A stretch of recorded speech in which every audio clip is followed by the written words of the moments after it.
রসুলিল কারীম আম্মা বা'দ। সম্মানিত তৌহিদি জনতা, আমরা আজকে সিলেট জেলার অন্তর্ভুক্ত গোয়েন্দার থানায় তোয়াকুল ইউনিয়নে উপস্থিত হয়েছি। আল মুসলিম ফাউন্ডেশন বাংলাদেশের মাধ্যমে আজকে ত্রাণ বিতরণ করা হবে। সম্মানিত তৌহিদি জনতা, আপনারা অবশ্যই অবগত আছেন যে আমরা এই সংগঠনের মাধ্যমে বাংলাদেশের বিভিন্ন জায়গায় অসহায় মানুষের পাশে দাঁড়িয়েছি।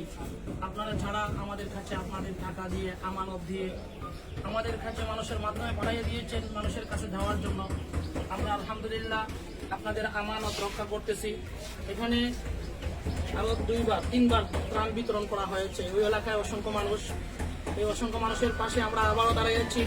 এখনো অনেক মানুষ অবশিষ্ট রয়েছে, আপনারা দেখেছেন। এখনো প্রায় আমরা আজকে 100 ফ্যামিলিকে ত্রাণ বিতরণ করছি।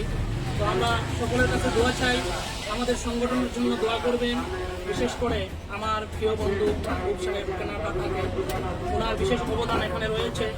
আরও আমাদের এই সংগঠনের প্রধান উপদেষ্টা প্রধান মুফতি তালিমুল হিকমা ইসলামী রিসার্চ সেন্টার মাদ্রাসা মুফতি আব্দুল কুদ্দুস সাহেব, এই মাদ্রাসা এই সংগঠনের তিনি সেক্রেটারি হিসাবে আছেন রাজীবপুরি হুজুর, আমি কেন্দ্রীয় চেয়ারম্যান হিসাবে আছি। আপনাদের সকলের সহযোগিতা চাই, অসহায় মানুষের পাশে যাতে দাঁড়াইতে পারে।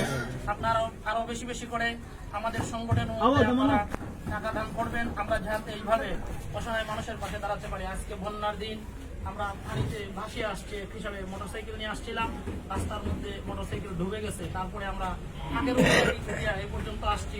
আমরা তো ভাবছিলাম আজকে হয়তো মনে হয় আপনাদেরকে ত্রাণ দিতে পারবো না। এ পর্যায়ে আপনাদের সামনে সংক্ষিপ্ত বক্তব্য নিয়ে আসবেন আল মুসলিম ফাউন্ডেশন বাংলাদেশের সম্মানিত সদস্য জনাব খসরু মিয়া সাহেব। জনাব খসরু মিয়া সাহেবকে সংক্ষিপ্ত বক্তব্য দেওয়ার জন্য অনুরোধ করছি। আসসালামু আলাইকুম ওয়া রাহমাতুল্লাহ। মুসলিম ফাউন্ডেশন বাংলাদেশের পক্ষ থেকে ত্রাণ বিতরণ করা হচ্ছে। আমরা শরীর হওয়ার উদ্দেশ্যেই গ্রহণ করা হয়েছে। চেষ্টা করতেছি একটু করে আমাদেরকে সহযোগিতা করার চেষ্টা করার এই হিসাবে ত্রাণগুলো বিতরণ করা হচ্ছে। আপনারা সবাই আমাদের এই ফাউন্ডেশনের জন্য দোয়া করবেন, যাতে ভবিষ্যতে সেবামূলক সংগঠন হিসাবে কাজ করে যেতে পারে, এই বলে আমার